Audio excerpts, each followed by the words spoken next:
Welcome back, everyone, to Lumen Field here in Seattle. It's Seahawk football as we rejoin the action in the second quarter. From the 38 now, here's a 2nd and 7. Go! 70 Timberwolves. Let's go! Here's Walker to start the drive. And right away, they're going to stack him up right at the line of scrimmage. 2 runs in a row, but only 2 yards to show for it.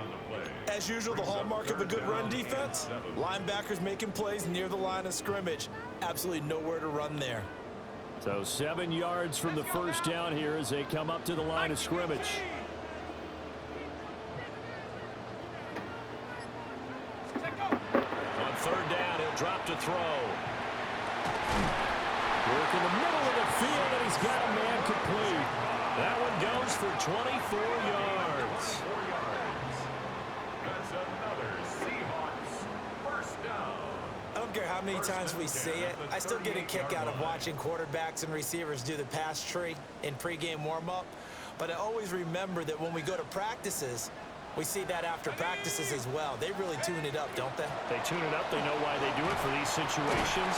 First down. And they build that trust, and that's why they're able to find him in this type of a situation.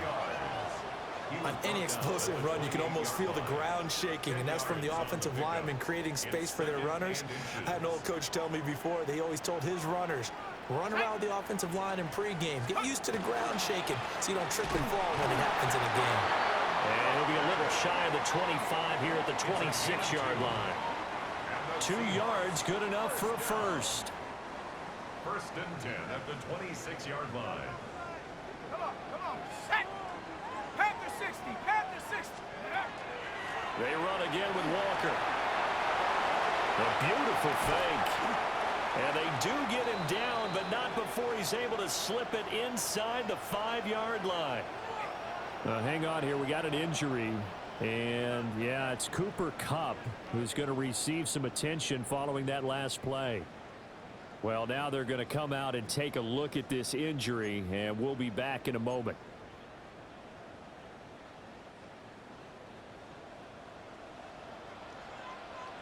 Ready? 19, Tiger, 19. Walker is in. Touchdown, Seattle. And he was excellent on that drive. He deserved to be the one to get across the chalk. Oh, I agree with you totally. A workhorse on the drive, and how about that last decisive run to punch it in?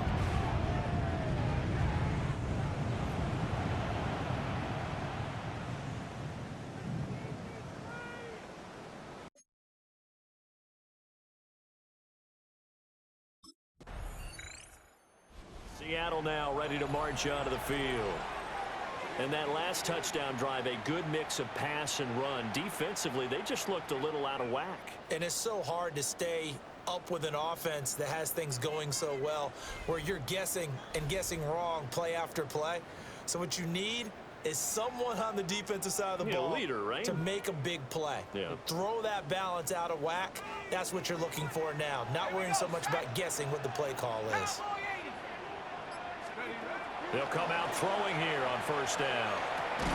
On the slant, here's Smith and Jigma. They'll go for a gain of 7. And that's going to bring up second down. And I think he just wanted to give the ball to one of his playmakers to see if they can make something happen, but he ends up throwing into a crowded area. And after the catch, he isn't able to do much with it. Up the middle, here's Walker. Nifty footwork at the 45. Walker showing the power.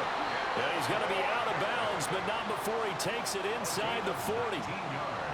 78 yards rushing for him now, as he has been strong here in the first half of this divisional round matchup.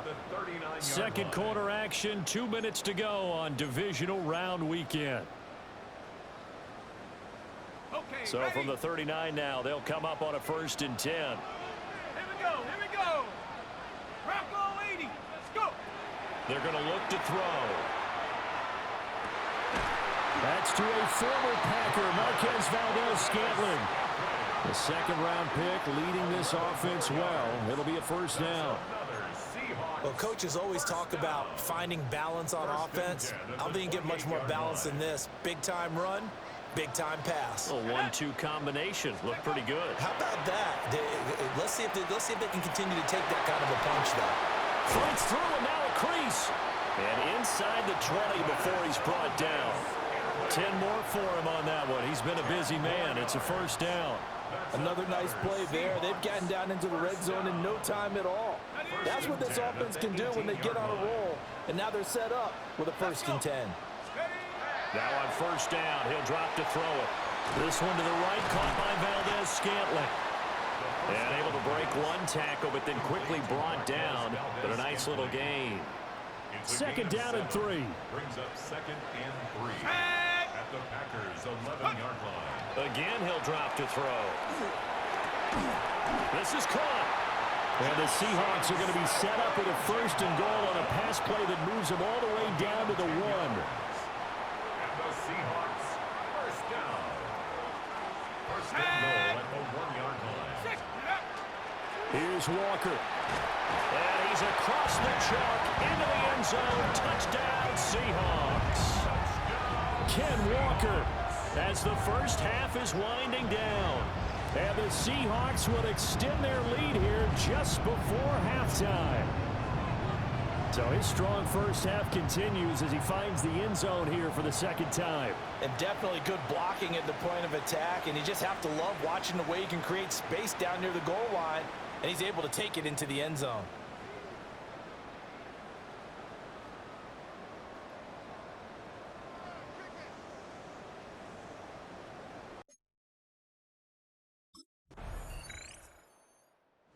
See what this Seahawks offense has in store with their 1st possession of the 2nd half. And maybe some renewed pressure on this unit following the touchdown a moment ago. It's back to a 1-score game. And because of that pressure, because it's now a 1-score game, they know this is where you need to slow the momentum change. Because otherwise, that could overrun your team. You got to be careful right here. And out across midfield down to the 45. 25 yards the pickup there, and also a 1st down. And that's a great run, and this is where you've got a running back who feels like he needs to take over this football game. You're in the 2nd half, you've got the lead, you're looking at moving on to the conference championship, and he's got to be saying, just keep giving me the ball, and I'll get us home. Yeah, he's able to push his way forward somehow for a gain of about 2 yards. 2nd down now. From the 43, here's a 2nd and 8. Off the play fake, he'll look to throw. That's complete to Disley, the tight end. And this is going to result in another 1st down as the tackle's made at the Packers' 24-yard line. 19 yards the pickup there. Move the chains. 1st and 10 at the 24-yard line. Let's go. Walker now on 1st and 10. And for one of the few times here today, this run's not going to go anywhere. Officially, it's a 1-yard loss. That's going to bring up 2nd and 11. At the 25-yard line. Back to throw here. And he's unable to hold on to that defensively. A potential game changer, but it falls incomplete. An incomplete pass on that last play, and that means they'll need to come up with something here on 3rd down. Back to throw. Able to find the open man. That's complete. And he is in for the Seattle touchdown. Jackson Smith and Jigba. A 24-yard touchdown. And the Seahawks are able to extend their lead. Circle that drive because that might be one to remember. Well executed to give them a little cushion. Well, let's take it into the boxing ring. You talk about them commanding it, keeping the fight where they wanted to, whether it was in the center.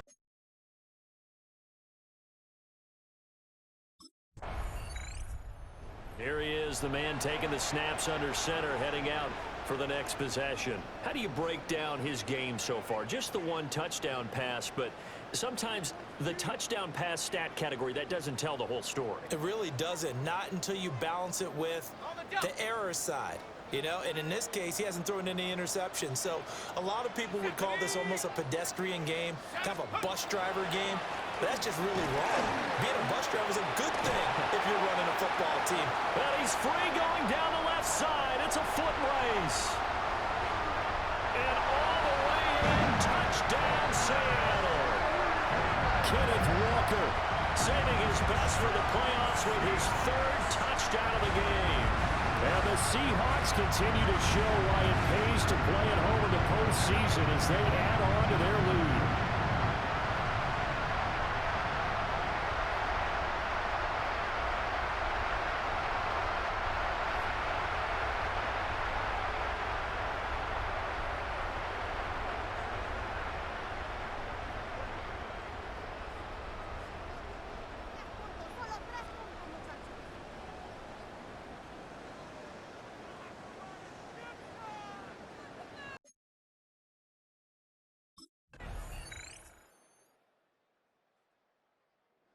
Seattle now ready to march onto the field. And now first downs are key. They want to keep that clock moving, up by 2 scores as they try to cement their place in the conference championship round in 1 week's time.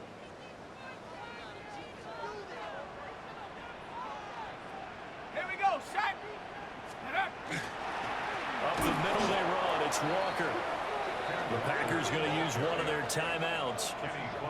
And as the two teams talk it over on their respective sidelines, we take a break. At the Packers' 37-yard line. First play of the drive goes the wrong way. Here's 2nd and 12. Ready. Sticking with Walker on 2nd down. And he's able to get it down to the 25-yard line. Now the Packers going to go ahead and use the second of their timeouts. That's going to leave them with just one remaining here in this fourth quarter. The Seahawks on 3rd down. They've hit 2 for 4 thus far. They're looking at 3rd in the nose of the football. They'll look to throw. And this pass broken up.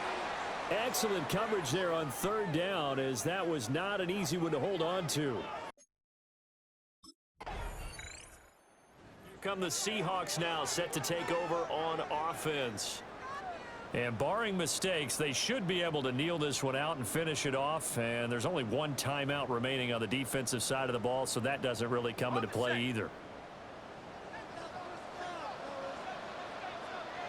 Shut up. Panther 60. Panther 60. Ready. They got to have 2 hands on the football here as they run on 1st down. Now the Packers going to burn their 3rd and final timeout as they'll talk things over prior to this upcoming 2nd down play. Shut up. Cougar 19. Ready. He's going to get it again. Just looking to get forward and protect the ball. And he'll be taken down at the 20 after a gain of just 1. I like the call there because that was one to take time off the clock and get them closer to getting out of here with a W. In the mind of the play caller, all you want to hear is tick, tick, tick. Ready. 3rd and 9 here. Let's go. Go. And Walker once more. And he's going to come up well short as they rally up to stop him at about the 16. It'll be a gain of 4, but it won't be enough. It leaves them with a 4th down now. So we're